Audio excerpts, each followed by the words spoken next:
The story opens with Tom Hardy portraying Walker, a police patrol officer with a troubled past. Once motivated by selfish ambition and easy money, Walker had taken part in a covert, illegal job alongside 4 fellow officers at a flour mill. That operation spiraled out of control when their carelessness left an undercover cop critically wounded. In a desperate attempt to erase any trace of what happened, they concealed the body inside an oil barrel and dumped it into the river. Though time has passed, the guilt from that night continues to linger in Walker's mind, refusing to fade. One evening during patrol, Walker and his partner spot a suspicious box truck and decide to pursue it. Inside are a group of criminals who immediately panic instead of surrendering. The truck speeds off recklessly, swerving through the streets. At one point, a masked man nearly loses his grip and almost falls out due to the vehicle's wild motion.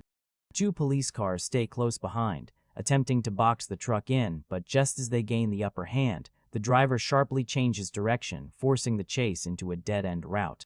In a risky maneuver, the criminals drift the truck, allowing them to pull their dangling accomplice safely back inside. Refusing to give up, they continue to resist. The police respond with a coordinated tactic, smashing through the obstruction and pushing back onto the highway, reigniting the high-speed pursuit. Inside the truck's cargo area, the criminals scramble to slow the officers down. Spotting several washing machines, they shove one out onto the road, sending it crashing directly into a pursuing police car and forcing it to stop. By the time backup arrives, led by Jake, one officer is already gravely injured, and an ambulance is urgently called. Jake surveys the chaos, his expression burning with anger at what has unfolded. The following day is Christmas. Walker stops at a small, run-down shop to buy a present for his daughter. The selection is disappointing, cheap, outdated items, but he reluctantly picks something anyway. As he stands at the counter, a news broadcast catches his attention. A prosecutor publicly announces that all charges against mayoral candidate and powerful real estate figure Lawrence will be dropped. Walker listens silently, his face unreadable. Stepping outside, he immediately calls his ex-wife, telling her he has bought a gift for their daughter. But she shuts him down coldly, refusing to let their daughter accept anything from him and not even allowing the girl to speak to him. The rejection lands heavily, though Walker shows little outward emotion. Elsewhere, Walker's colleague Ellie hears a woman crying out for help and rushes toward the sound. She confronts a man inside an apartment who denies any wrongdoing and refuses to open the door. Ellie isn't intimidated. When Walker arrives looking for her, he finds that she has already taken matters into her own hands, kicking the man down the stairs. Walker calmly handcuffs the suspect to the railing, then instructs Ellie to return to the patrol car, reminding her that this situation isn't part of their assignment. Meanwhile, the group of criminals involved in the earlier chase gathers outside a nightclub. A curly-haired man among them constantly complains, frustrated that what was supposed to be a simple heist, stealing a truck full of washing machines to help Mia settle her debt, has spiraled into something far more dangerous, possibly involving serious injury to a police officer. Charlie steps forward, assuring everyone he'll take responsibility, which finally quiets the tension. Soon after, their contact arrives. Charlie and his girlfriend Mia carry 2 heavy bags as they follow him inside the nightclub, a place controlled by the Triad. The leader of this operation is Sway, someone Charlie already knows. But there's unresolved tension. Mia had previously stolen Sway's car, and now the group is being forced to transport something referred to as flour as repayment. What truly angers Sway, however, is the fact that they've injured a police officer, making an already risky situation far worse. He orders his associate, Ching, to handle the money distribution. Outside, another member of the group notices a car speeding into a tight alleyway and immediately senses trouble. He prepares to run, but his partner stops him just in time and quickly calls Mia to warn her. At the same moment, Ching, sitting inside that very car, spots a familiar face and receives a message urging him to pull out immediately. Without showing any reaction, he calmly returns to the nightclub. Seconds later, chaos erupts. Gunfire tears through the entrance, ripping through the guards like a swarm descending in an instant. Panic spreads as bullets fly. Mia freezes, paralyzed by fear, her legs unable to move as the violence unfolds around her. At the same time, Walker is back on patrol with Ellie, who has just been assigned as his new partner. She tries to build some kind of rapport, hoping better communication will improve their teamwork. but Walker shuts her down bluntly, suggesting she must have either upset someone or proven herself incompetent to end up partnered with him. Despite the harshness, Ellie doesn't lash out. Instead, she keeps trying to engage him in conversation, though each attempt is met with cold dismissal. Their awkward exchange is cut short when an urgent call comes in. Reports of a gang shootout in a nearby neighborhood demand immediate response. They rush to the scene, where officers inform them that the suspects escaped via the stairwell, leaving no trace of a license plate behind. Walker begins analyzing the scene with sharp precision. Observing the positions of the bodies and the angles of the bullet wounds, he mentally reconstructs what happened. The attackers must have forced their way in and opened fire without hesitation, hitting everyone inside. The gang leader lies dead atop a pile of flour, marking the brutality of the attack. As Walker takes in the aftermath, a heavy sense of dread settles over him. Incidents like this don't just end quietly, especially when the underworld is involved. He knows this is only the beginning, and that what follows will likely ignite a wave of violence far worse than what they've just witnessed. Right in the aftermath of the massacre, Walker is hit with devastating news. His close friend, Officer Cortez, has been left fighting for his life after the shootout. The weight of it settles heavily on him, but there's no time to process.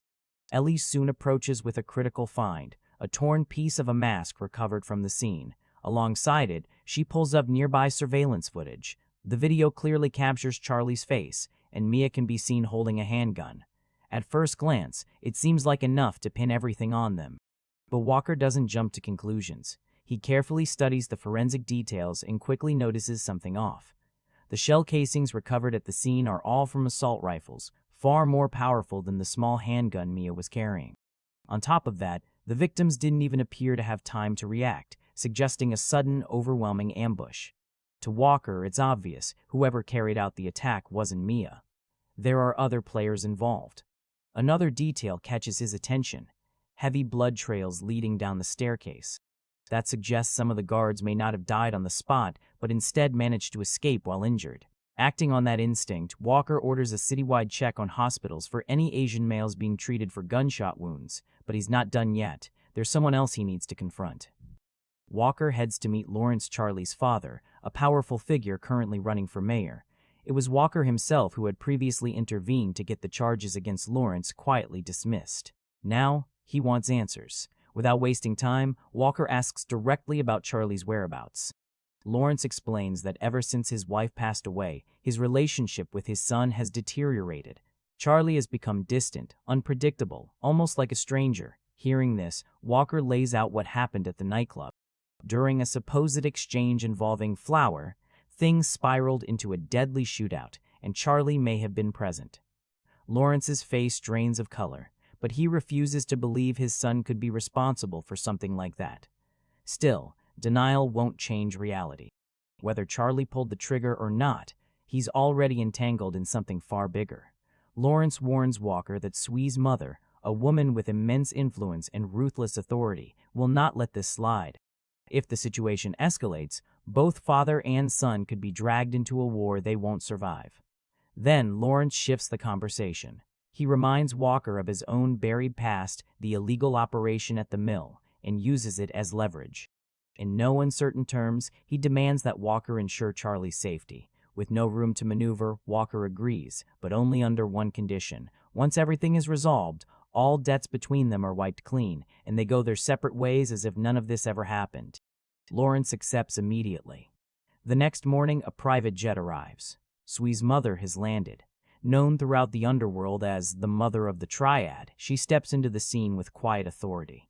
Standing over her son's lifeless body, her composure cracks and grief overwhelms her. But the sorrow doesn't last long.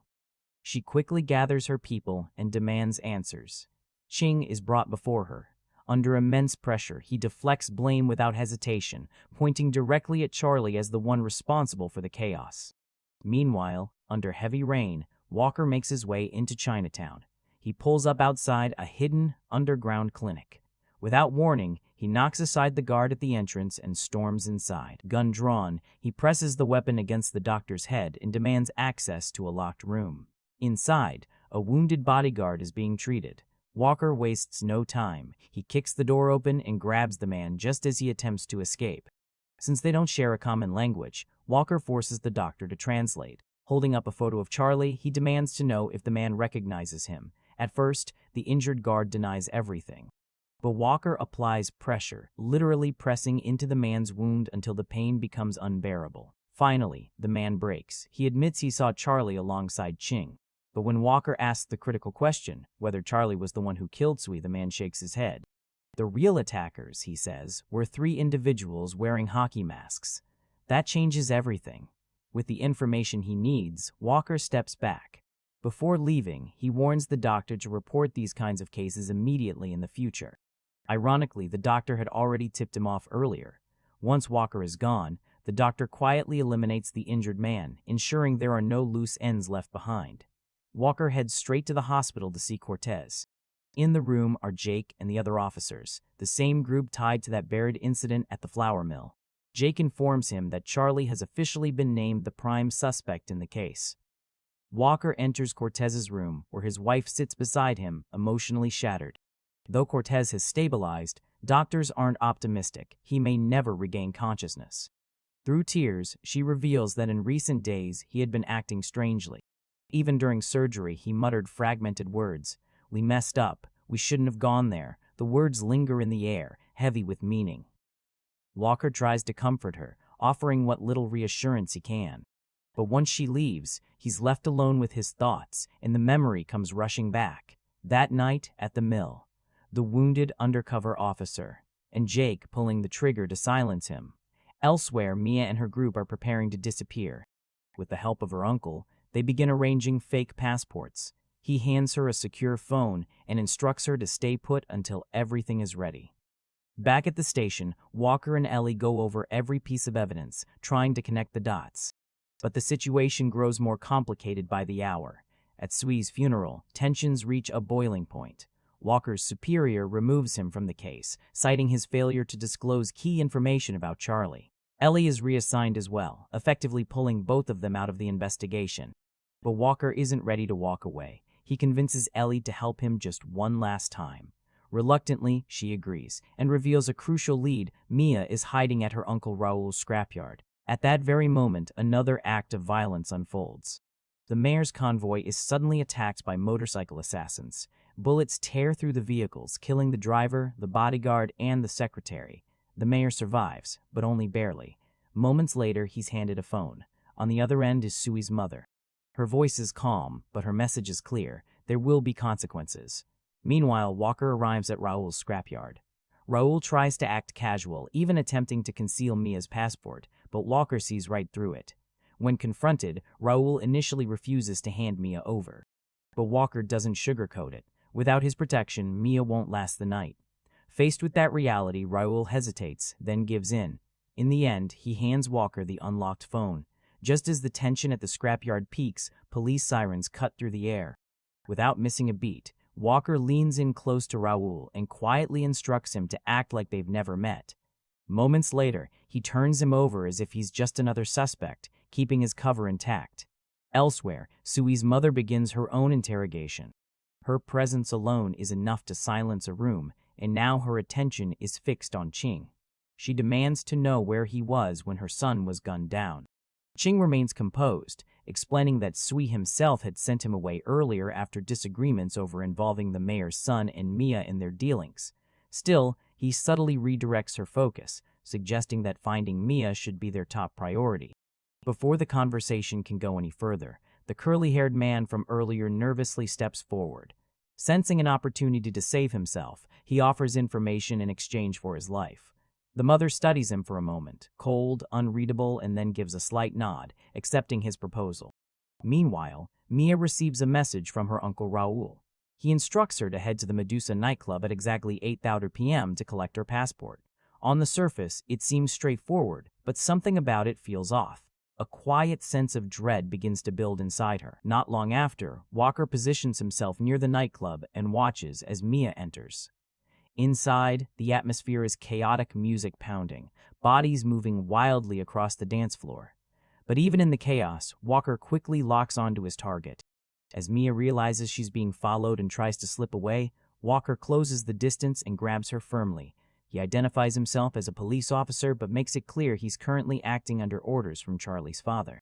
His message is simple. If she wants to stay alive, she needs to take him to Charlie immediately. That's when Mia notices something that makes her blood run cold. 3 men step into the club, Jake and his crew. Her face drains of color as recognition hits. These are the same men responsible for the brutal attack on the Triad nightclub. Walker sees them too, his expression tightening. It's a realization that complicates everything. This situation runs deeper than he thought. Trying to keep things under control, Walker approaches Jake with a casual tone, asking what he's doing there. Jake doesn't bother hiding his intentions. He says they're only here to talk to Mia and warns Walker not to get in the way. Before anything else can unfold, the entire situation explodes. Sui's mother's assassins storm into the nightclub. Jake flashes his badge in an attempt to assert authority, but it's useless. The attackers aren't there to negotiate. Blades are drawn, and within seconds, the club transforms into a battlefield. A vicious fight breaks out. Amid the chaos, Mia doesn't hesitate. She bolts. But the assassins are everywhere, closing in fast. Just as one of them is about to reach her, Walker dives in, taking the attacker down with force. Mia quickly arms herself with a knife and fights back, managing to bring down 2 enemies in rapid succession. When another threat lunges toward her, Walker steps in again, delivering a crushing kick that saves her at the last second. Without needing to speak, the two fall into rhythm, moving together, covering each other, striking before their enemies can react. Then the fight escalates. A highly skilled female assassin enters the fray, immediately shifting the balance. Mia grabs a heavy wine barrel and slams it into one attacker, but she's instantly forced into another brutal confrontation. She barely manages to survive the encounter, pushed to her limits. Gunfire suddenly erupts. Jake fires the first shot, turning the melee into a full-blown firefight. Almost immediately, the mother's second-in-command joins the battle, intensifying the chaos even further. In the middle of it all, Raul arrives, bringing Charlie and the others with him. Walker reacts instantly, laying down cover fire as he quickly explains the situation to Charlie. There's no time for hesitation. They need to move. But just as Charlie prepares to escape, Walker does something unexpected. He raises his gun and presses it against Mia's head. The message is clear. There will be no negotiation. He's taking control. Before anyone can react, gunfire rains down from above. Corrupt officers positioned on the upper level open fire without warning. Charlie attempts to fight back, but Walker forcefully pulls him away, prioritizing escape over confrontation. As they push forward, one of the corrupt cops gives chase, but is abruptly cut down by the assassins flooding the area. On the opposite side, more officers attempt to block Walker's path. He flashes his badge, trying to force his way through, but before the situation can resolve, a barrage of machine gun fire tears through them. Reinforcements from the mother have arrived. With no other option, Walker turns back toward the main hall, guiding Charlie through the chaos.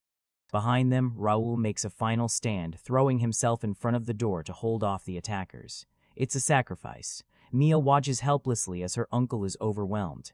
The loss hits hard, but there's no time to grieve. Charlie grabs her and pulls her forward. Walker forces the exit open, firing continuously to keep their enemies at bay. At last, the 3 of them break free from the nightclub, but outside, it's no safer. The streets have turned into a war zone, police and assassins exchanging heavy gunfire.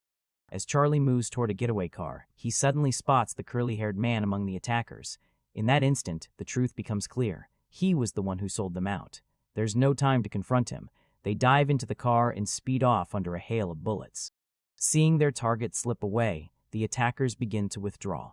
As they retreat, the female assassin casually raises her weapon and eliminates the curly-haired man, tying up a loose end without hesitation. When the dust settles, only Jake and one surviving accomplice remain behind. Not long after, Walker contacts Ellie, who is still at the scene. He lays everything out. Jake and his crew weren't chasing the truck earlier because of the theft itself. They were after something inside it, the flour. They orchestrated the entire situation, killed Sui, and took the shipment for themselves. Ellie is stunned, but she trusts Walker's judgment. Realizing there may still be a chance to uncover the truth, she rushes to the hospital. Cortez might be the only one who can confirm everything, but when she arrives, her worst fear is confirmed. She's too late. Ching is already there, working alongside the corrupt officers. In the aftermath, the truth begins to unravel, and it's far more twisted than anyone expected. Ching had been playing both sides from the very beginning. He manipulated the corrupt officers into eliminating Sui, while at the same time using them as a channel to sell the stolen flower shipment for profit. It was a calculated double cross. But when everything started spiraling beyond control, Ching made a decision: clean up every loose end. He starts at the hospital. Outside Cortez's room, he quietly eliminates the remaining officers guarding the area.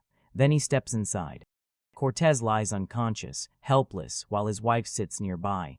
Ching raises his weapon, ready to silence her as well, but before he can pull the trigger, Ellie bursts onto the scene. For a split second, everything freezes. Then, Ching fires. The shot rings out, and Cortez's wife collapses in front of Ellie's eyes. The moment shatters her. Rage takes over instantly. Without hesitation, she chases Ching up the stairwell, her grief turning into pure determination. A relentless gunfight erupts between them. Bullets echo through the narrow stairway as they exchange fire. Ellie pushes forward, refusing to back down. Finally, she lands a clean shot, wounding Ching and forcing him to drop. Instead of killing him, she restrains him, dragging him into a police car. She needs answers, and he's the key. Meanwhile, far from the city, Walker brings Charlie and Mia to a secluded cabin hidden deep in the woods. Charlie is badly injured, and Walker focuses on stabilizing him first. Once that's done, Walker makes a call to the mayor, giving away their location. But something isn't right. The mayor is no longer free. He's already fallen into the hands of Sui's mother. Sensing the danger closing in, Walker prepares for what he knows is coming. It doesn't take long. The mother arrives at the cabin, bringing the mayor with her. The air is thick with tension. At the same time, Ellie, unable to reach Walker, uses his ex-wife to trace his location. Piecing things together, she sets her own plan into motion.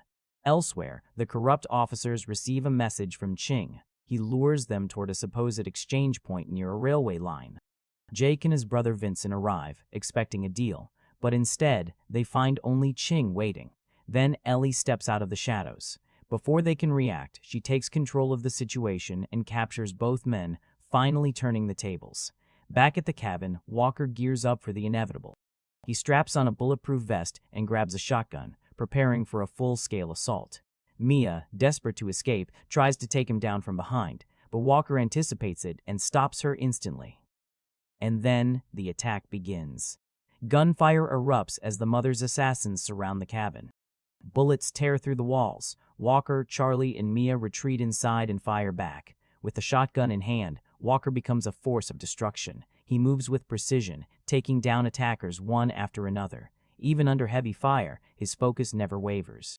When his weapon runs dry, he doesn't hesitate. He grabs whatever he can from fallen enemies and keeps fighting. Charlie and Mia join in, holding their ground and eliminating multiple attackers. But the enemies keep coming, wave after wave, relentless and unforgiving. Walker opens a hatch in the floor and fires downward, cutting through enemies trying to push in from below. He calls for the others to follow him out, but the rear exit is already blocked. As the fight drags on, Walker runs out of ammunition again. This time, he resorts to anything within reach, grabbing a hook and using it to take down another attacker in brutal fashion. But the tide begins to turn. A fresh group of assassins storms in, overwhelming them. Charlie and Mia are seized and dragged away. Walker tries to intervene, but he's intercepted by one of the mother's elite killers. A brutal hand-to-hand fight unfolds. The assassin is fast, precise, deadly. Walker struggles to keep up as the fight pushes him to his limits. He's beaten down, nearly finished, but at the last possible second he grabs a nail gun and fires, killing her in a sudden, desperate move. He survives. But it's too late. Charlie and Mia have already been captured. Moments later, the mother steps forward, the mayor at her side. The tension reaches its peak as father and son come face to face at last. Without emotion, the mother places a gun into the mayor's hand and orders him to take revenge. The mayor hesitates. Slowly, he raises the weapon, but instead of aiming at Charlie, he points it at Mia. Charlie pleads with him, desperate, begging him not to do it. And then, everything changes. Ellie arrives. She brings with her Jake, Vincent, and Ching, all captured. Right there, in front of everyone, she exposes the truth. The mother had been misled from the very beginning. Stunned, the mother turns to Ching. Under pressure, he finally reveals everything. His voice is filled with bitterness. His brother is dead. His position within the triad was stolen from him. This was his revenge. He admits orchestrating the chaos, but makes one thing clear: the actual shooters were the corrupt officers. The revelation ignites chaos. In an instant, Vincent pulls a gun and tries to shoot Charlie, but the mayor steps in, shielding his son. The bullet hits him instead. Jake reacts immediately, firing back. The entire scene erupts into gunfire. Amid the chaos, Ching makes his move.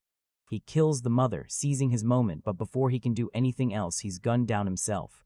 Jake, calm amidst the carnage, grabs a bag of flour and begins to walk away. Walker notices. Without hesitation, he goes after him. Elsewhere, Ellie confronts Vincent. The fight is brief and brutal. In the chaos, Charlie manages to grab a weapon and kills Vincent himself. Jake makes a run for it, heading toward the railway tracks, hoping to escape.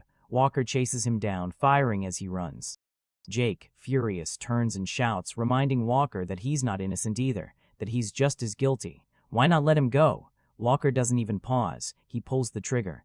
Jake falls, and just like that, it's over. Silence settles over the battlefield. Walker, exhausted, leans against a train, his body finally giving in to the weight of everything. Ellie approaches him and asks the question that's been hanging in the air. What happens now? Walker knows the answer. He has to face what he's done. He admits it plainly. He'll take responsibility for everything. Then, after a pause, he looks at Ellie and acknowledges something he hadn't before. She's a good cop. Ellie offers to take the Christmas gift to his daughter for him, but Walker gently refuses. He doesn't want to disturb her. Not now, not like this. In the distance, police sirens grow louder. As the vehicles arrive and surround the scene, the story comes to a close. At the heart of Havoc, there's a story that sounds far more gripping on paper than it often feels in execution. The setup is strong. A drug theft goes wrong, a massacre ignites a citywide chain reaction, and suddenly, everyone is hunting everyone else. Dirty cops, gang enforcers, political power players, frightened young fugitives. The film throws all of them into the same collapsing night and builds the promise of a tense, layered urban thriller. On that level, Havoc knows exactly how to grab your attention. It opens with the kind of premise that suggests betrayal, corruption, panic, and escalating consequences. But once the story starts moving, the structure begins to reveal its weakness. This is not a film driven by narrative precision. It's driven by momentum. The plot keeps pushing forward, but not always with clarity, and definitely not with much dramatic depth. Instead of tightening into something sharp and suspenseful, the story keeps piling on factions, motivations, and conflicts until it starts to feel overloaded rather than rich. There are multiple people chasing the same targets, multiple layers of corruption behind the violence, and just enough double-crossing to suggest complexity, but not enough control to make that complexity truly satisfying. And that becomes the central issue with the narrative. It doesn't feel like the story is unfolding with purpose, so much as expanding outward in every direction at once. The movie keeps introducing moving parts, but it rarely gives those parts the time or weight needed to land. So while you can follow the broad chain of events, it becomes harder to stay emotionally invested in the details. You understand what's happening, but you don't always feel why it matters. That's where the script starts to slip. Because beneath all the corruption, gang warfare, and police betrayal, there are actually traces of stronger material buried inside this film. There are hints of a story about power protecting itself, about children being trapped by the sins of their parents, about compromised people trying to claw back some shred of morality in a city that has already rotted through. Those ideas are there, you can see them, but Havoc never fully builds around them. It brushes past them on its way to the next confrontation. So the narrative ends up functioning more like connective tissue than dramatic backbone. It exists to move characters from one action sequence to the next. And to be fair, that may be enough for some viewers. If you come to Havoc wanting pure escalation, the story does its job. It creates excuses for pursuit, betrayal, revenge, and bloodshed. It keeps the machine running. But if you're looking for a crime thriller with real narrative grip, something tightly written, emotionally grounded, and structurally satisfying, this film never quite gets there. The story isn't impossible to follow. It's just thin in the places where it needs to be strong. And that's why Havoc ends up feeling like a film with the outline of a compelling thriller, but not the discipline to fully become one. The premise is there. The ingredients are there. The tension should be there. But the script seems far more interested in pushing toward destruction than in building a story that gives that destruction lasting meaning. So in the end, the narrative structure of Havoc does enough to carry the chaos, but not enough to elevate it. It sets the table well. It just never fully serves the meal. For a film this loud, this violent, and this relentlessly chaotic, Havoc has a surprisingly quiet problem at its core. You don't really feel connected to anyone. And that's not because the film lacks characters. In fact, it's the opposite. There are a lot of them. Cops, criminals, politicians, partners, parents, fugitives, all moving through the same collapsing world. But the issue isn't quantity, it's focus. Because the film never truly decides who you're supposed to emotionally hold on to. On paper, Walker is the center of everything. He's the one navigating the chaos, the one with a past that's catching up to him, the one stuck between corruption and whatever is left of his conscience. He has all the ingredients of a compelling anchor: guilt, experience, moral conflict, personal stakes. But here's the thing, the film never fully grounds him. He exists more as a presence than a person. You understand his role, you follow his actions, but you don't quite feel his internal struggle in a way that pulls you in. His journey is there structurally, but emotionally, it never hits with the weight it should. He's moving through the story, not anchoring it, and that creates a vacuum. Because in a film this chaotic, you need someone to hold on to. You need a perspective that cuts through the noise, someone whose choices actually matter beyond survival. Without that, all the violence starts to blur together. And interestingly, the film almost solves this problem without realizing it. Ellie, again and again, she comes across as the most grounded human presence in the entire movie. She's not buried under years of corruption. She's not playing both sides. She's not morally exhausted. She's still trying to do the right thing in a world where that's becoming impossible. And because of that, she feels real. There's a sincerity to her, a clarity. When she moves through the story, it feels like there's something at stake beyond just the next gunfight. You can sense a different kind of film trying to exist through her, one with a clearer emotional spine. But the movie doesn't fully commit to her. She's there, she's strong, she's compelling, but she's not given enough space to truly lead the emotional experience. And that feels like a missed opportunity, because she might have been the one character capable of grounding all this chaos into something meaningful. Instead, the film keeps drifting. It shifts focus between characters, introduces new players, expands the web of conflict, but never tightens its emotional center. Relationships exist, but they're lightly sketched. Motivations are present, but rarely explored. Even when characters are in danger, the impact doesn't land as strongly as it should, because the film hasn't invested enough in making you care, and that's the real consequence. Without a strong emotional anchor, the stakes start to feel abstract. People are fighting, chasing, killing.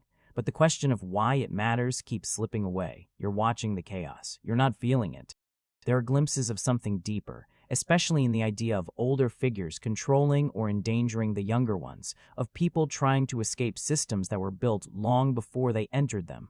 Those themes are there, quietly sitting beneath the surface. But Havoc never slows down long enough to let them breathe, so what you're left with is a film full of movement, full of intensity, full of characters, but missing that one central thread that ties it all together emotionally. And in a movie like this, that thread isn't optional. It's what turns action into impact. Without it, everything still happens. It just doesn't stay with you. Let's talk about the engine of this film, Tom Hardy. Because whether Havoc works for you or not, a huge part of that comes down to how you respond to him. This is a role that feels tailor-made for Hardy's current screen persona. The bruised, worn down, morally conflicted man who looks like he hasn't slept in days and sounds like he's carrying the weight of every bad decision he's ever made. He doesn't walk into scenes, he drags himself through them. Heavy, tired, dangerous. And visually, he fits this world perfectly. You believe him in the city, in the grime, in the chaos, in the violence. When things get physical, when fists start flying or bullets start tearing through walls, Hardy locks in. His presence becomes undeniable. There's a raw, almost animalistic edge to the way he moves in action scenes. You don't question it, you don't doubt it. He feels like someone who can survive this kind of night, and that's where he's at his best here. But the performance becomes more complicated when the film slows down. Because outside of the action, Hardy leans heavily into a very specific style: the low, mumbled delivery, the restrained, internalized emotion, the constant sense that something is simmering just beneath the surface, ready to explode, even if it never fully does. For some viewers, that's exactly what makes him compelling. There's something unpredictable about him, something that feels different from the typical clean-cut action hero. He doesn't explain himself. He doesn't perform emotions in an obvious way. He exists in this strange, almost abstract space where you're trying to read him rather than being told what he's feeling. But for others, that same style starts to feel limiting. Because when the script isn't doing enough to build the character, and the performance stays this closed off, it creates distance. You're watching him, but you're not necessarily connecting with him. The emotional clarity isn't always there. The internal struggle is implied more than expressed. And in a film like Havoc, that matters, because the movie is already lacking a strong emotional foundation. So when your lead performance also operates in this restrained, almost muted register, it doesn't fill that gap. It sometimes reinforces it. It's not that Hardy is bad here, not at all. He's committed. He's physically convincing. He brings weight to every scene he's in. And when the film shifts into action mode, he becomes exactly what you want: intense, relentless, dangerous. But the question is that enough to carry the film? And the answer depends on what you're looking for. If you want a lead who feels like part of the chaos, someone who blends into the grit, who moves through violence like it's second nature, Hardy delivers that effortlessly. But if you're looking for a character who pulls you in emotionally, who gives you a clear window into their inner conflict, who anchors the story beyond just presence, that's where the performance starts to feel a little distant. In many ways, Hardy isn't the problem. He's doing exactly what the film is asking him to do. The real issue is that the film leans on him to carry more than it gives him to work with. It expects his presence to substitute for deeper character writing, and that's a heavy ask, even for someone like him. So what you end up with is a performance that is strong in moments, powerful in action, visually perfect for the role, but never quite becomes the emotional core the film needed. He's the face of the film. He's just not always the heart of it. Now here's where Havoc gets really interesting, because the film thinks it has its emotional center figured out, but it might actually be standing right next to it and not realizing it. That center is Ellie. From the moment she steps into the story, there's a different kind of energy around her. While most characters in this film are already deep inside the corruption, already compromised, already playing both sides, Ellie feels like she's still holding on to something real. She's not cynical yet. She's not morally exhausted. She's not navigating the system. She's still trying to understand it, and that immediately makes her stand out. In a world where everyone feels dirty, she feels clean. In a film where most people are driven by survival, power, or damage control, she feels driven by purpose. And that's rare in Havoc, because let's be honest, this is not a film full of emotionally accessible characters. But Ellie? She's different. There's a sincerity to her that cuts through the noise. When she reacts to what's happening, it feels grounded. When she moves through the chaos, it feels like there's something at stake beyond just getting to the next scene. You're not just watching her, you're with her. And that's exactly what this film is missing: an emotional anchor. And here's the frustrating part. Havoc actually has that anchor. It just doesn't commit to it. Ellie is positioned as the partner, the supporting perspective, the secondary lens through which we see Walker's world. But more than once, it feels like she should be the one leading the emotional experience of the film. She has the clearest moral compass, the most relatable perspective, and the strongest connection to the idea of justice in a world where that concept is collapsing. She's the character you can actually invest in, and yet she's not given enough space. The film keeps pulling focus away from her, back into the larger web of corruption, back into the rotating cast of criminals and power players, back into the spectacle. And every time it does, it loses a bit of that grounding. Because Ellie isn't just another character. She's the one who makes the chaos mean something. There are moments where you can almost see a different version of this movie, one where the story is told more through her perspective, where her journey through this broken system becomes the emotional backbone, where her choices carry the weight that the film is otherwise missing. But that version never fully happens. Instead, she remains slightly to the side, present, important, compelling, but never fully central. And that's where the sense of missed potential comes in. Because in a film overflowing with violence, noise, and movement, Ellie is one of the only elements that feels human enough to ground it all. She could have been the bridge between the audience and the chaos, the character who makes you feel the cost of everything that's happening. But the film never leans all the way into that. So what you're left with is a performance and a character that stand out not because they're pushed forward, but because they naturally rise above everything else around them. Ellie doesn't just work in this film, she reveals what the film is missing. And that's why her role feels less like a supporting part and more like a missed opportunity to give Havoc a real emotional core. If Havoc feels like a city at war, it's because it fills that city with faces you recognize and forces them all into the same collapsing system. On paper, the supporting cast is stacked. You've got seasoned actors, strong screen presences, and a lineup that suggests depth, tension, and layered conflict. And to be fair, the film does benefit from that. These aren't forgettable performers. Every time one of them steps into a scene, there's an immediate sense of familiarity, of credibility. But here's the catch. Presence is there. Impact isn't always. Because while the cast is strong, the characters they're playing often feel limited, like they exist more as functions within the plot than as fully realized people. Take the corrupt side of the system. There's a certain slickness to the way those characters operate. You can feel the manipulation, the quiet threat, the sense that everything is controlled from behind the scenes. And actors like Timothy Olyphant bring that energy effortlessly. There's a natural ease to his menace, the kind that doesn't need to shout to be dangerous. Forrest Whitaker, on the other hand, brings weight, authority, the sense of someone who exists above the chaos, even while being deeply connected to it. When he's on screen, you feel the larger machine at work, the political layer behind the violence. But again, the film doesn't always give them enough to do with that presence. They're effective in moments, but those moments don't always build into something bigger. And then there's the criminal side. The triads, the enforcers, the hitmen. This is where the film leans into raw threat. There are glimpses of real menace here.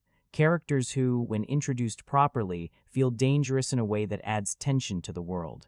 You get flashes of brutality, of unpredictability, of power that isn't controlled by rules. Some of the villains do make an impression, especially when the film gives them space to establish who they are before the action takes over. There are moments where you think, okay, this person matters. But those moments are brief, because Havoc is constantly moving. It's always pushing forward, always escalating, always heading toward the next confrontation. And in that rush, many of these characters don't get the development needed to truly stand out. They enter the story with impact, but they don't always leave with identity. And that creates a strange effect. The film feels crowded, full of players, full of factions, full of shifting alliances, but at the same time, it can feel oddly empty when it comes to memorable character work. You recognize the actors, you understand their roles, but you don't always connect with who they are. Even the villains, who should be driving the tension, sometimes feel more like obstacles than fully formed antagonists. They serve the chaos, they escalate the stakes, but they don't always carry the kind of personality or depth that makes them truly unforgettable. And that's important in a film like this. Because when your story is built around conflict, around people chasing, hunting, betraying, and destroying each other, the strength of that conflict depends on how much those people matter. In Havoc, the conflict is constant, but the characters within it don't always rise to match that intensity. So what you're left with is a film that has the pieces of a great ensemble, strong actors, interesting archetypes, clear power dynamics, but never fully assembles them into something cohesive or deeply impactful. They're all part of the chaos. They just don't always define it. And in a movie this crowded, that means the noise keeps growing, but the voices never quite break through. Now this is where Havoc either wins you over completely or loses you just as fast. Because at the end of the day, this film lives and dies on one thing, the action. And when it hits, it really hits. Gareth Evans hasn't forgotten how to stage violence, not even close. When the film locks into a set piece, you can feel that signature energy kick in, that sense of controlled chaos where everything looks like it's falling apart, but is actually being executed with precision. Gunfights erupt like storms. Rooms don't just get shot up, they get erased. Bullets tear through walls, bodies drop in waves, and the scale of destruction keeps escalating until it almost becomes surreal. There's no restraint here, no minimalism. This is excess turned all the way up. And for a lot of viewers, That's exactly the appeal. Because Havoc doesn't just embrace overkill, it builds its identity around it. Magazines don't run out, enemies don't go down easily. Every firefight becomes a test of how far the film can push its own chaos before it breaks, and somehow it keeps going. But here's where it gets interesting. Because as much as the gunplay dominates the film, the moments that often stand out the most are the brawls. The hand-to-hand combat. When the film strips away the bullets and forces characters into close quarters, that's when everything sharpens. The hits feel heavier. The movement feels clearer. The choreography finally has space to breathe. You can see what's happening. You can feel the impact. And suddenly, the action isn't just loud, it's engaging. There are sequences here, especially in tight environments, where you get a glimpse of what this film could have been if it leaned more into that physical, grounded brutality.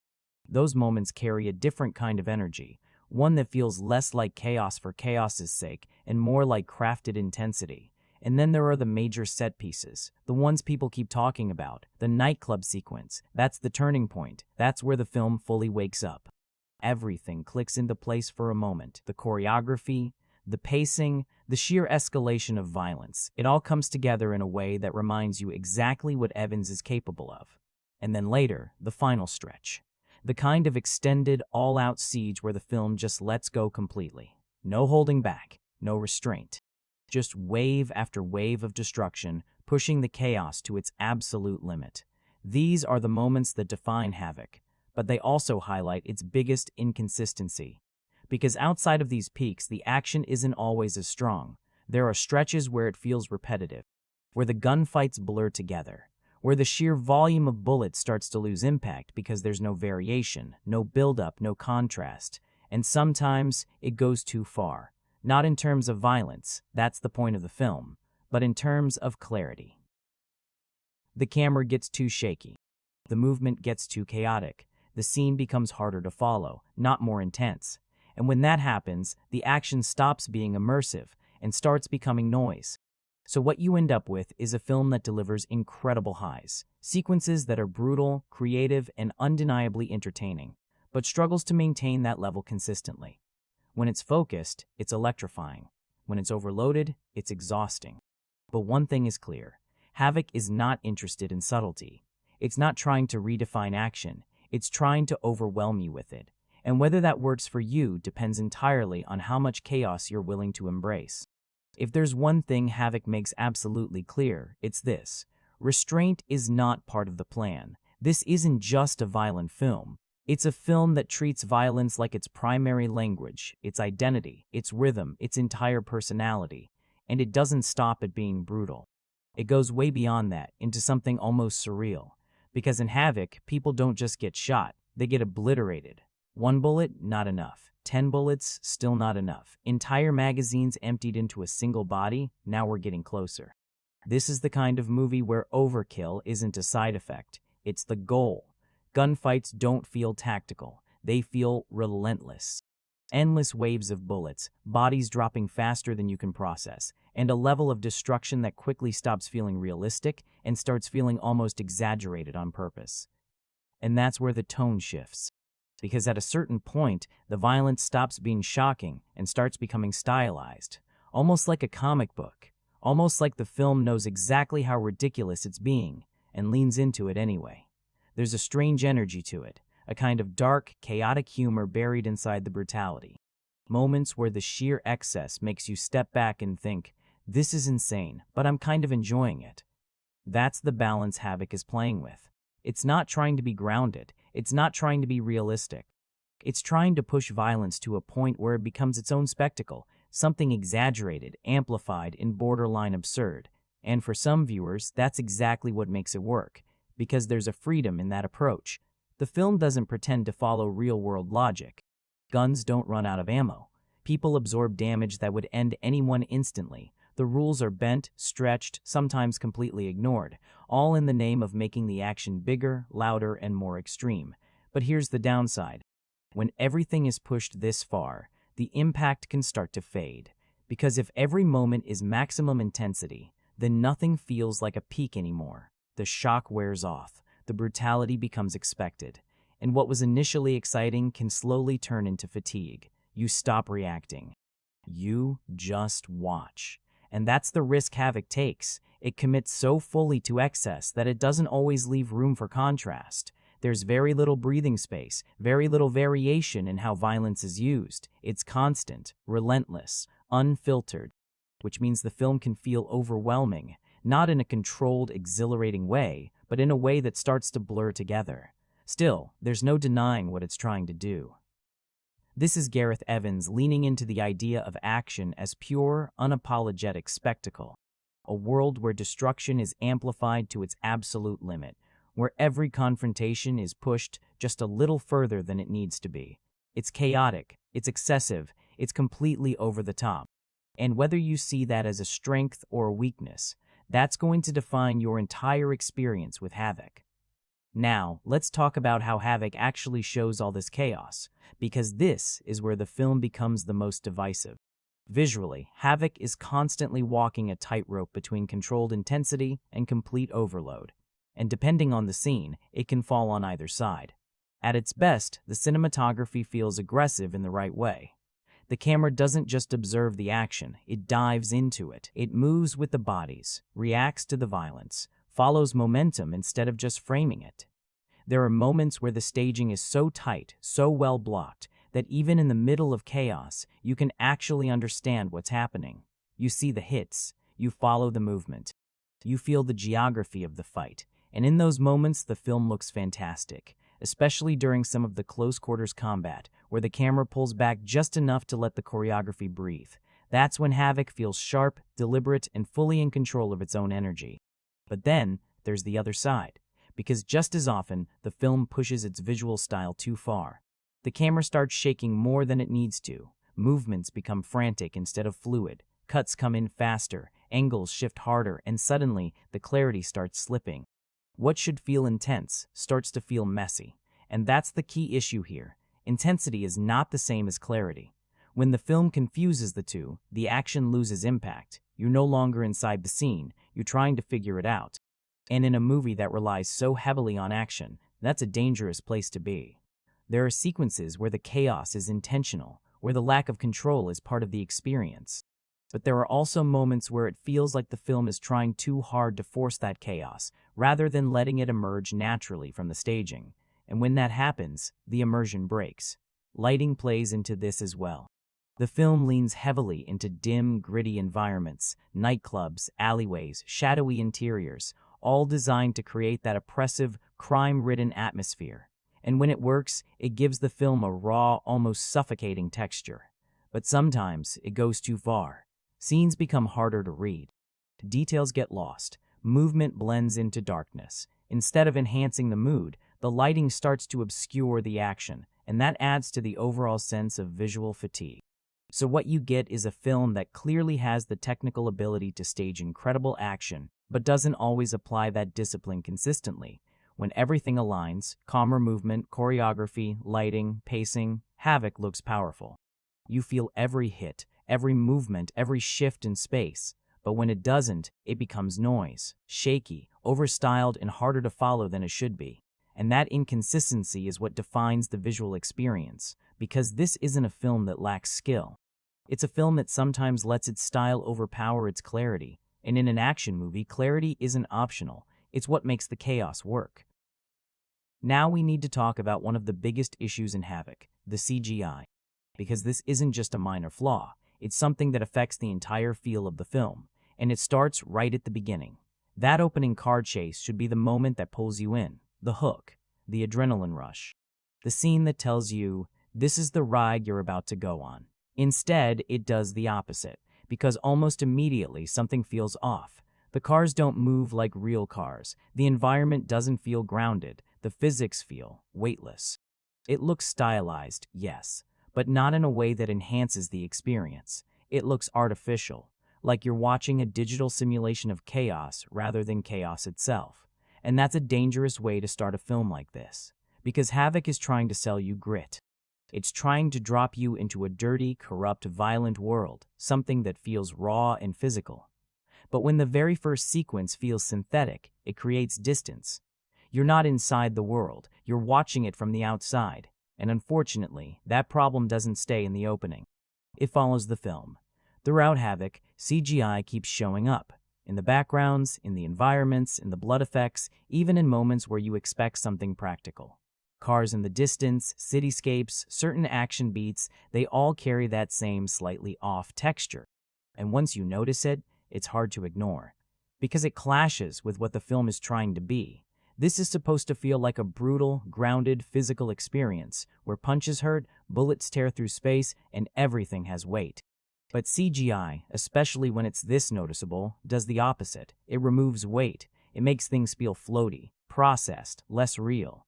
And in an action film, weight is everything. You need to believe that what you're seeing has impact, that when something hits, it lands, that when something explodes, it has force behind it.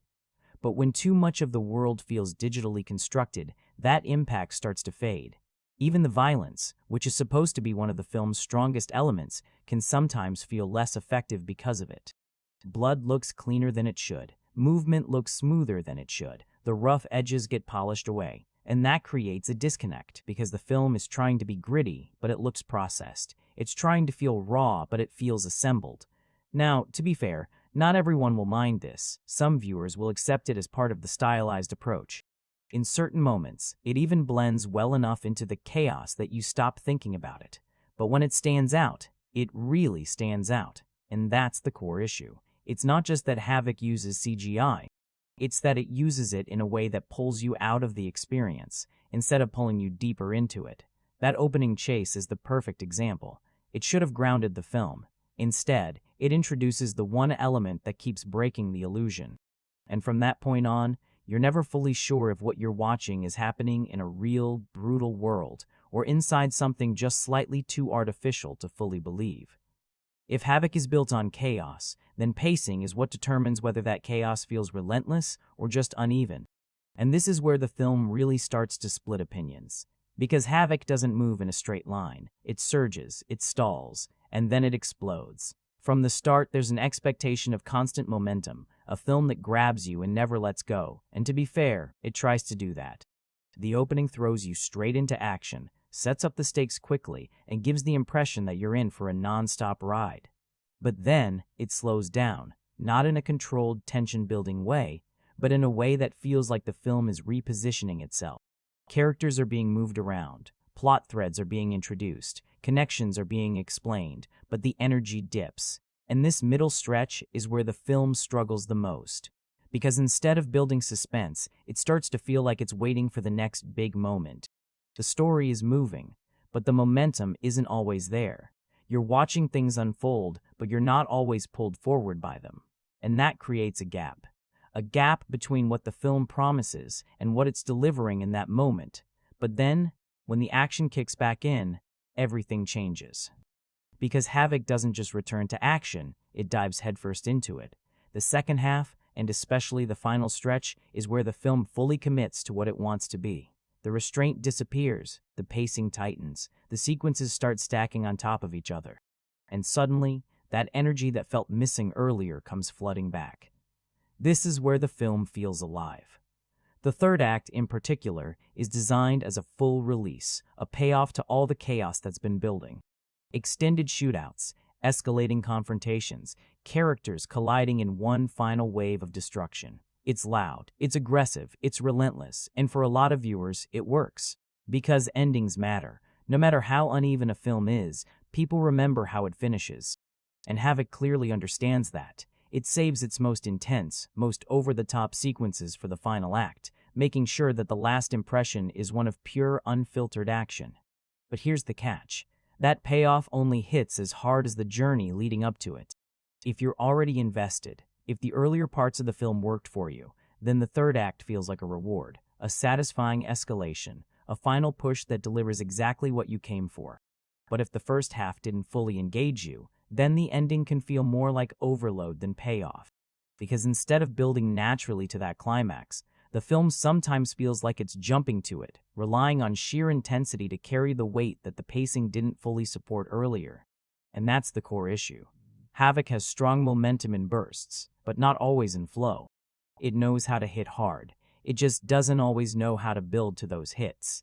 So what you're left with is a film that peaks high, especially in its final act, but doesn't always maintain the rhythm needed to make those peaks feel fully earned. When it's firing on all cylinders, it's intense, gripping, and hard to look away from. But when it slows down, you start to feel the gaps. And in a movie built on chaos, momentum isn't just important, it's everything. From the very first frame, Havoc makes one thing clear: this is not a fun world. This is not a heroic world. This is a world that feels broken from the inside out. The city in Havoc isn't just a setting, it's a presence. It's suffocating, dirty, and constantly on the edge of collapse. Rain-soaked streets, dim interiors, neon bleeding through darkness, everything feels heavy, oppressive, like there's no way out, only deeper into it, and the film commits to that tone completely. There's almost no relief, no humor to break the tension, no lightness to balance the weight, no moment where the film lets you breathe. It's serious, it's grim, it's relentless. Every character feels like they've been shaped by this environment, worn down, compromised, or already lost. There are no clean heroes here, no clear moral victories waiting at the end, just people trying to survive in a system that's already rotten. Corruption isn't just part of the story, it is the story. The police are compromised. The politicians are compromised. The criminal world is thriving because everything above it is already broken. And that gives the film a very specific energy. It doesn't feel like a battle between good and evil. It feels like a collision between different shades of damage. That's what makes the world of Havoc feel so bleak. Because even when someone tries to do the right thing, it doesn't feel like it's going to matter. The system is too far gone.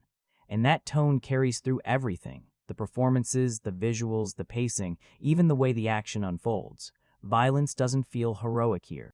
It feels inevitable, like it's the only language this world understands. But here's where it gets interesting.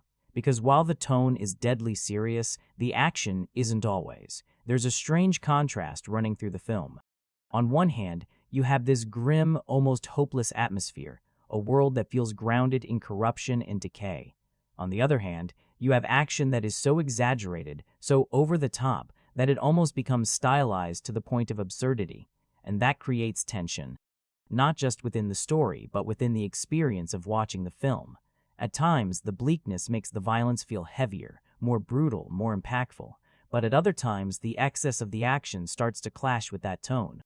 Because when the violence becomes so exaggerated, so relentless, so extreme, it can start to feel less like a natural part of this world, and more like a spectacle layered on top of it. And that's the balance Havoc is constantly trying to maintain. A grounded, corrupt, urban nightmare combined with action that pushes into almost comic book levels of destruction. Sometimes it works. Sometimes the contrast adds to the intensity, making the world feel even more chaotic, even more unstable. But sometimes it pulls you in two different directions at once, because the film wants you to take its world seriously, but it also wants you to enjoy the chaos, and those two things don't always align perfectly. Still, there's no denying the commitment. Havoc doesn't half-build its tone. It fully immerses itself in it. This is a dark, unforgiving world where violence isn't an exception, it's the norm, where power corrupts everything it touches, where survival comes at a cost, and redemption feels almost out of reach. It's bleak, it's intense, it's suffocating. And whether you see that as immersive or exhausting, that tone defines everything about the film.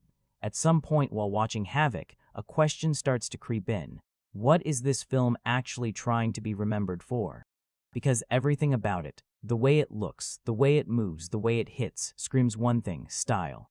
Relentless, aggressive, unapologetic style. The lighting is moody. The camera is constantly in motion. The violence is pushed to extremes. The atmosphere is thick with grit and decay. Every frame feels designed to hit you rather than quietly pull you in. And in that sense, the film absolutely succeeds. It has a presence, a texture, a visual and tonal identity that you can feel almost immediately. This is not a bland-looking movie. It has character in the way it presents itself. A kind of raw, chaotic energy that makes it stand out from more polished, formula-driven action films. But here's where the problem starts, because beneath all that style, there isn't always enough substance to support it. The story, while functional, doesn't carry much weight.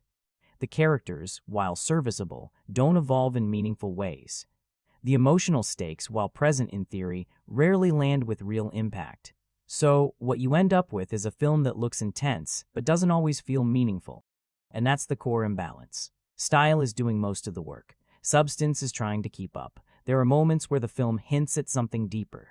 Themes of corruption, broken systems, damaged relationships, moral compromise. You can see the outlines of a more layered story trying to exist beneath the surface.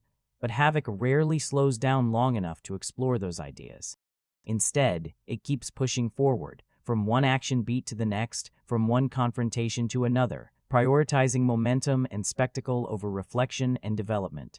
And that's a conscious choice. This is a film that knows exactly what it wants to deliver. It's not trying to be a slow-burn drama. It's not trying to dissect its characters in detail. It's not trying to build a complex emotional journey. It's trying to overwhelm you with experience. And for some viewers, that's enough. If you come into Havoc expecting pure action, pure energy, pure chaos, then the style is the substance. The spectacle becomes the point. The excess becomes the appeal. But if you're looking for something that stays with you after the credits roll, something that resonates beyond the immediate impact, that's where the film starts to feel thin. Because once the noise fades, once the gunfire stops, once the chaos settles, there isn't a lot left to hold on to. No deeply memorable character arcs, no powerful emotional payoff, no narrative moment that lingers, just the memory of how intense it felt in the moment. And that's the trade-off Havoc makes. It chooses to be felt immediately rather than remembered deeply. It chooses impact over insight, momentum over meaning. And whether that works for you comes down to one simple question. Are you here for the experience, or are you here for the story behind it? Because Havoc is very clear about its answer. There's a moment while watching Havoc where you start to realize this film isn't lacking ideas, it's drowning in them. On the surface, that might sound like a good thing.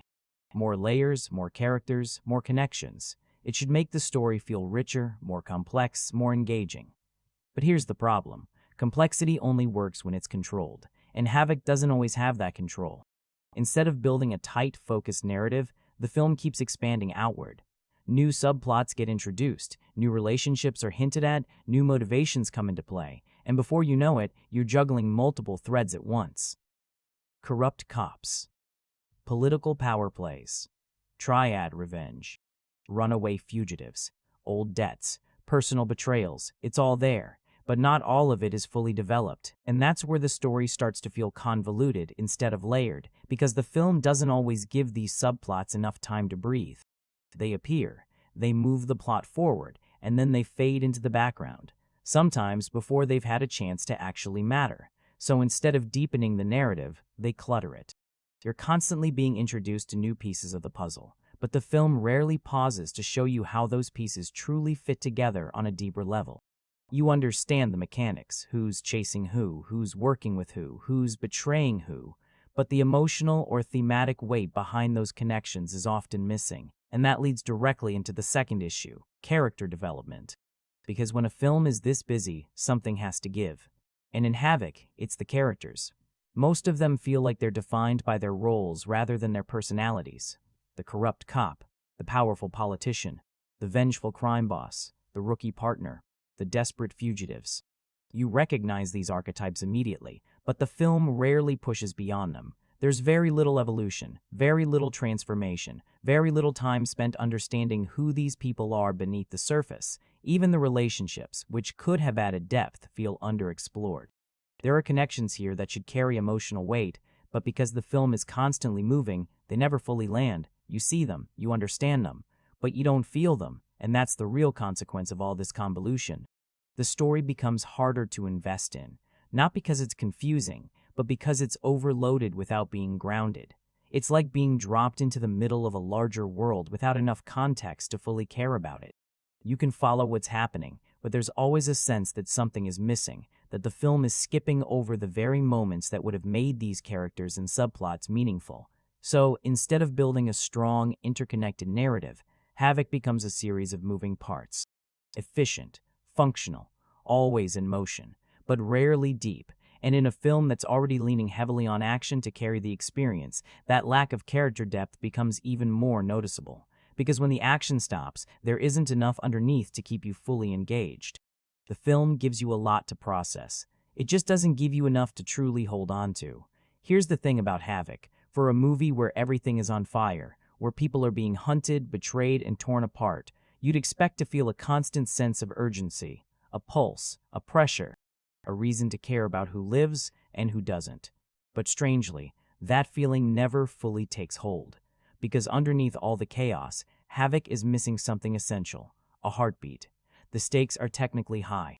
Lives are on the line, power is shifting, and every decision carries consequences. But the film struggles to translate those stakes into something you actually feel. You understand the danger, you just don't always feel it. And that's because emotional weight doesn't come from what's happening. It comes from who it's happening to. And in Havoc, the characters aren't developed deeply enough for their struggles to hit as hard as they should. When someone is in danger, the film moves so quickly that you barely have time to process it. When someone dies, it often feels like another beat in the chaos rather than a moment that carries real impact. The film is constantly escalating. But it's not always connecting. There are glimpses of something more meaningful beneath the surface. You can see hints of emotional threads, damaged relationships, loyalty under pressure, parents trying to protect or control their children, people trapped in systems they didn't fully create. Those elements are there. But they're never fully explored. They pass by in moments, in looks, in brief exchanges, in situations that could have carried weight, but the film doesn't stay with them long enough to let that weight build. And because of that, the stakes start to feel abstract. You know what's at risk, but you're not emotionally tied to it. The film keeps pushing forward, prioritizing momentum over reflection, action over connection. It doesn't pause to let you sit with the consequences of what's happening. So everything becomes part of the same flow. Danger blends into violence. Violence blends into spectacle. And spectacle starts to replace emotion. That's why even the biggest moments, the most intense confrontations, the most brutal outcomes, don't always land with the impact they should. Because impact isn't just about intensity. It's about investment. And that investment never fully locks in. You're watching people fight for their lives, but you're not always feeling why those lives matter. And that's the difference between a film that is intense and a film that is powerful. Havoc is intense, no question. But without that emotional core, without a character or a relationship that truly anchors the experience, the intensity starts to feel surface level. You're reacting in the moment, but once it's over, there's very little that stays with you. Because without a heartbeat, even the loudest chaos eventually fades into silence. If Havoc is built on chaos you can see, then the sound is what makes you feel it. Because beyond the bullets, beyond the visuals, beyond the constant movement, there's another layer working underneath everything, the atmosphere. And a huge part of that comes from the score and sound design. From the moment the film settles into its rhythm, the music starts doing something very important. It doesn't try to be emotional in a traditional sense. It's not guiding you toward empathy or telling you how to feel about the characters. Instead, it pressurizes the world. The score leans into darkness, low, heavy tones that sit beneath the scenes like a constant warning. It builds tension not by rising and falling dramatically, but by lingering. By creating a sense that something is always about to go wrong, even when nothing is happening yet. And that works. Because in a film where the narrative isn't always doing the heavy lifting, the sound steps in to fill that space. It adds weight to moments that might otherwise feel empty. It gives the chaos a kind of structure, an underlying pulse that keeps everything moving forward. But it's not just the music, it's the entire soundscape. Gunshots don't just fire, they crack. Loud, exaggerated, almost overwhelming. Every impact feels amplified. Every hit carries a sharp, brutal edge. The film uses sound to make violence feel bigger, harsher, more immediate. And when it's working, it pulls you in completely. You're not just watching the chaos, you're inside it. The noise surrounds you, the rhythm builds, and the atmosphere becomes almost suffocating in the best way. But, like many things in Havoc, it's not always perfectly balanced. There are moments where the sound design feels a little off. Certain effects feel exaggerated to the point of distraction. Some transitions don't land as smoothly as they should, and occasionally, the mix leans so heavily into intensity that it becomes overwhelming rather than immersive. And that's the key difference, because atmosphere should pull you deeper into the world, not push you out of it. Still, when everything aligns, the score, the sound effects, the pacing, Havoc creates a very specific kind of environment. Dark, heavy, oppressive. A world where silence feels temporary and violence feels inevitable. The music doesn't just accompany the film, it defines its mood. It reinforces the idea that this is a place where things don't slow down, where tension never fully disappears, where every moment is sitting on the edge of something worse. And that's why, even when the story falters, even when the characters don't fully connect, the atmosphere still holds. Because sound is doing what the script sometimes can't. It's giving the film a pulse, not an emotional one, but a physical one, a constant pounding reminder that in this world, chaos isn't coming, it's already here. There's something about Havoc that you feel before you even fully understand it. The world. This isn't just a backdrop for the story, it's a character in itself. A city that feels worn down, soaked through, and completely consumed by its own decay. You don't get a sense of place in the traditional way. There are no landmarks, no defining geography, no comforting familiarity. Instead, you get atmosphere. Rain-slick streets, neon bleeding through darkness, concrete walls closing in from every side. Everything feels tight, compressed, like the city is squeezing the life out of everyone inside it. And the lighting plays a huge role in that. Havoc lives in the shadows. Scenes are drenched in dim light, interiors that feel suffocated, nightclubs lit by artificial glow, alleyways that barely let you see what's coming next. It's all designed to create this oppressive, almost suffocating mood. And when it works, it's powerful. Because the darkness doesn't just look gritty, it feels gritty. It makes the world seem dangerous, unpredictable, like anything could emerge from the shadows at any moment. The lighting reinforces the idea that this is a place where clarity doesn't exist, morally or visually. But that approach comes with a cost, because sometimes the film leans too far into that darkness. Details start to disappear. Movement becomes harder to track. Characters blend into the environment instead of standing out from it. What's meant to feel immersive can start to feel obscured. And that's the balance the film is constantly trying to manage, atmosphere versus visibility.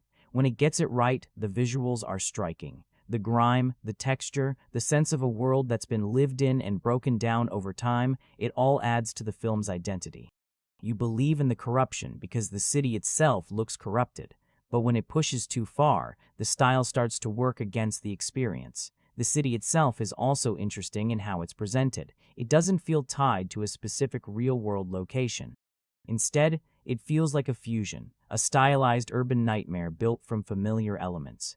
Parts of it resemble major cities, but none of it feels fully grounded in reality. And that adds to the film's tone.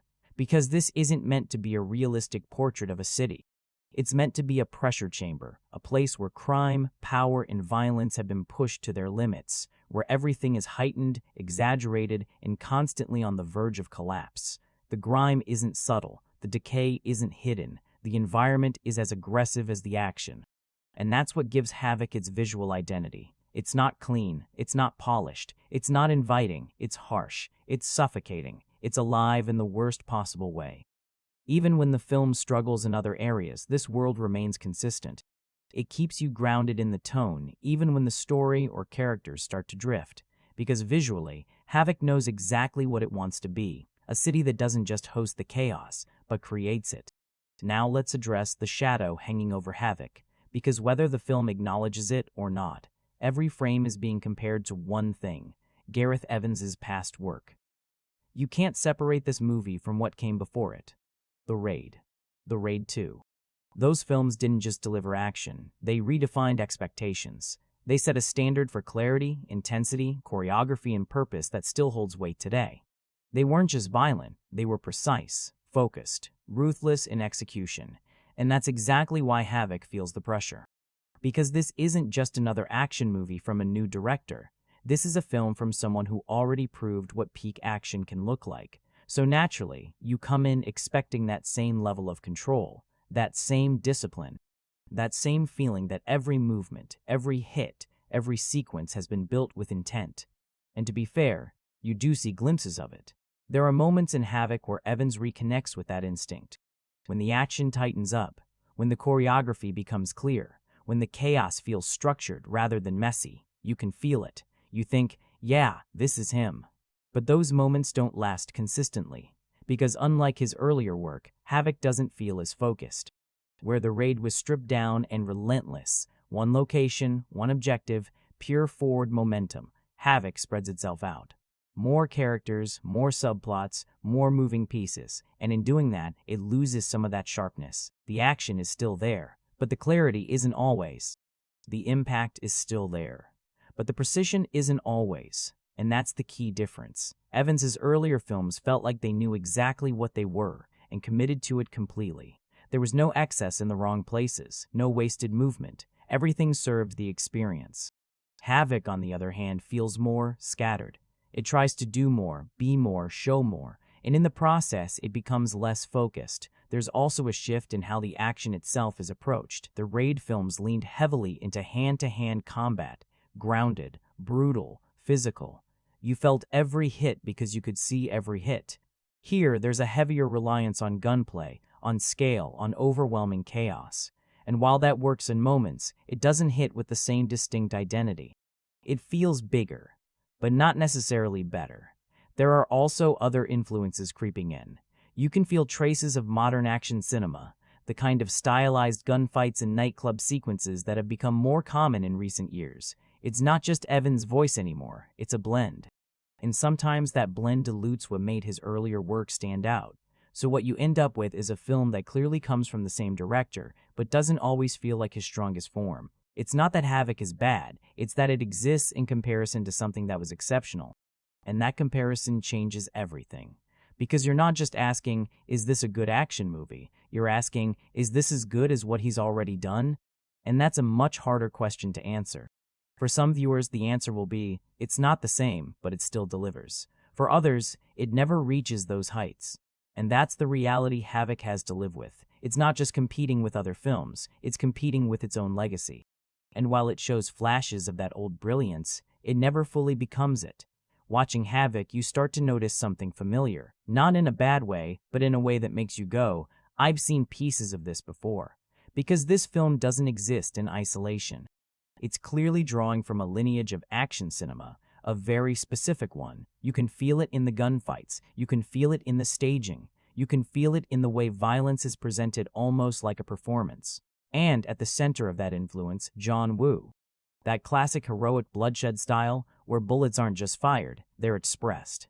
Where gunfights become choreography, where destruction is stylized, exaggerated, almost poetic in its own way. Havoc taps into that. You see it in the shootouts, the way characters move through gunfire, the way entire spaces are transformed into arenas of chaos.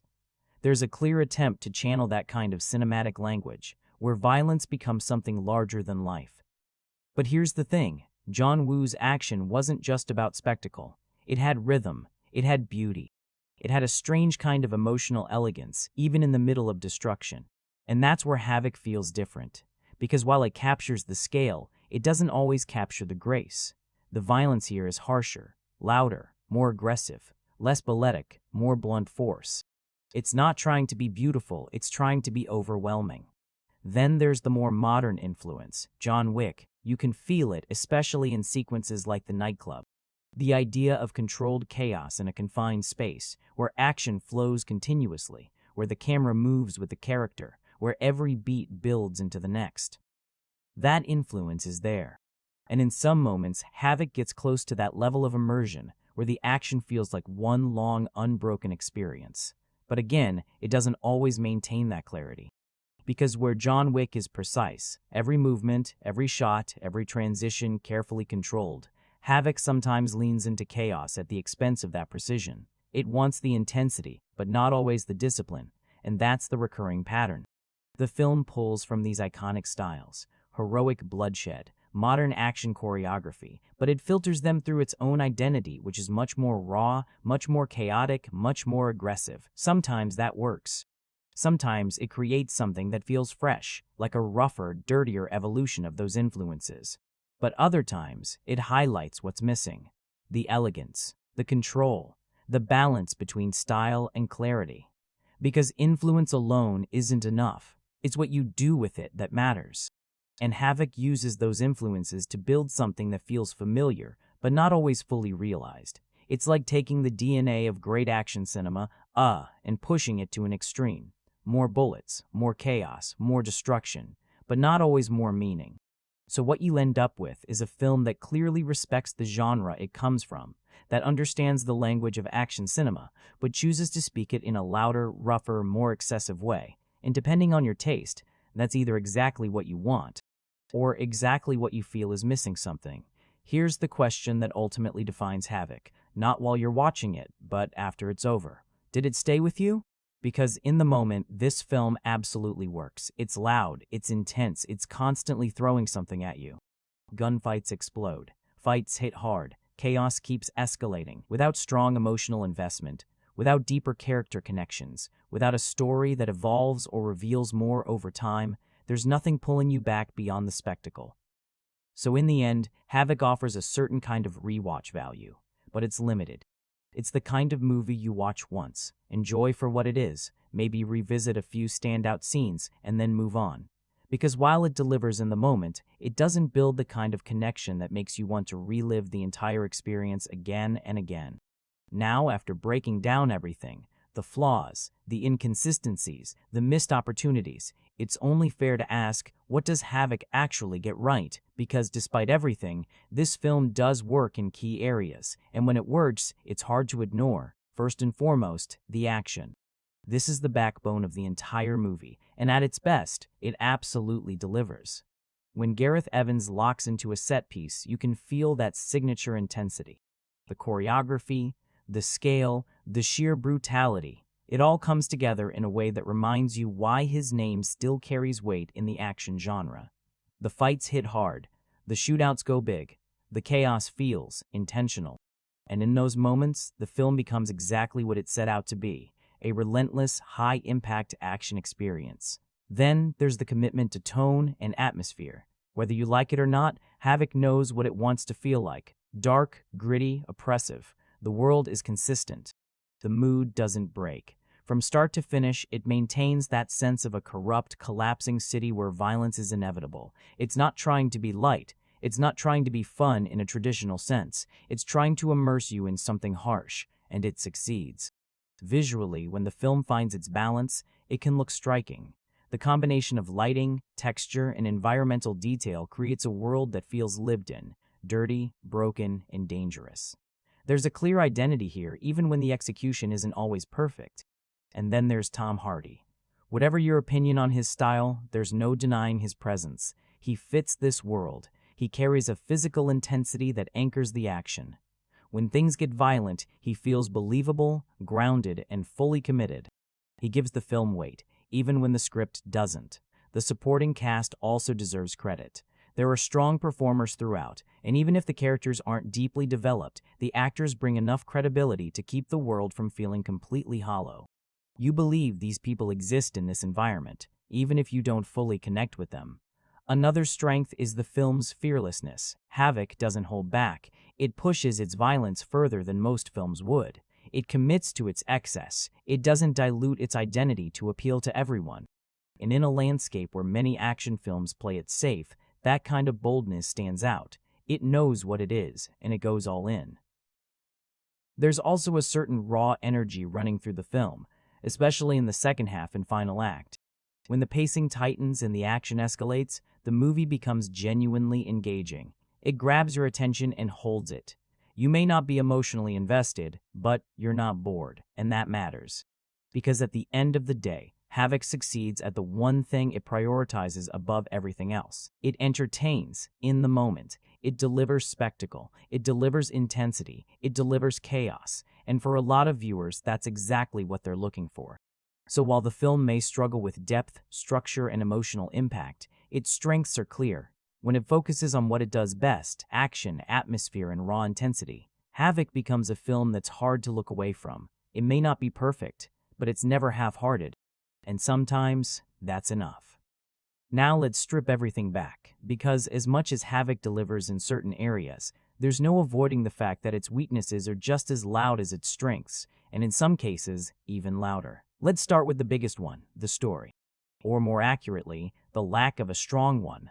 The plot is there, but it feels thin, functional, like it exists purely to move characters from one action scene to the next. There's no real narrative grip, no sense of escalation that's driven by storytelling rather than spectacle.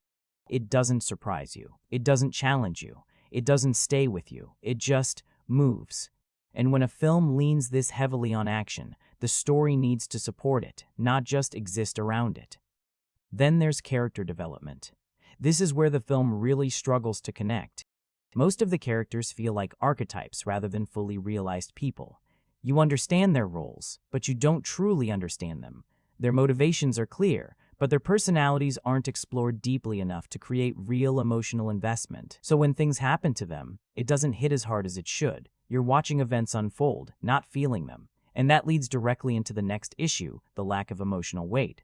For a film filled with danger, betrayal, and loss, there's surprisingly little emotional impact.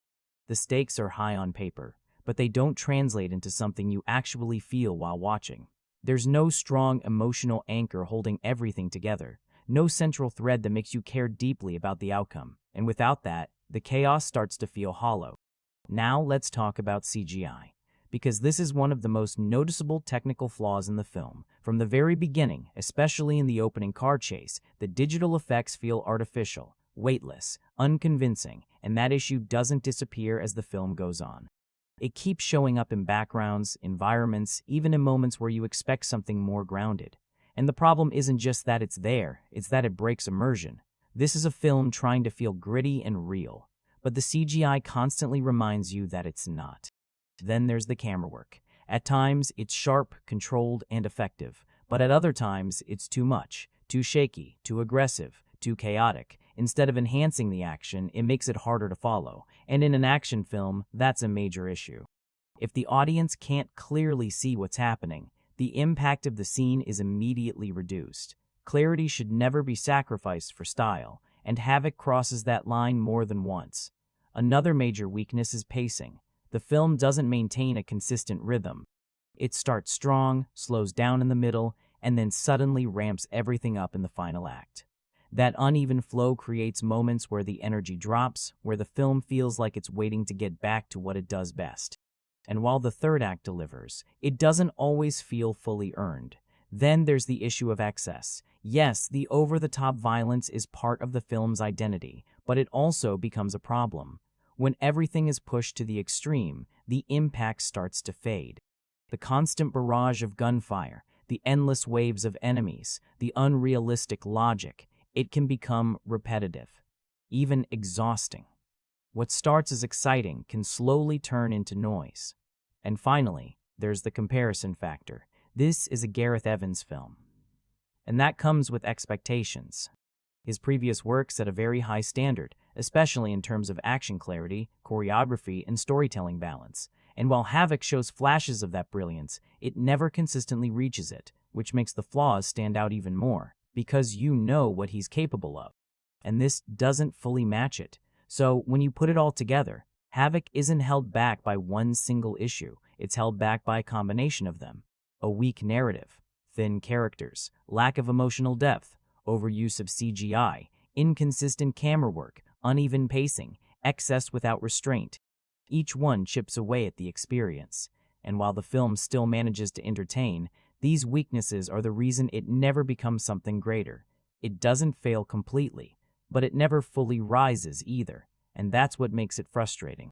Because underneath all that chaos, you can see the potential. It just never fully comes together. So after everything, the chaos, the action, the flaws, the highs, the missed opportunities, what is Havoc really? Because this is not a simple film to sum up.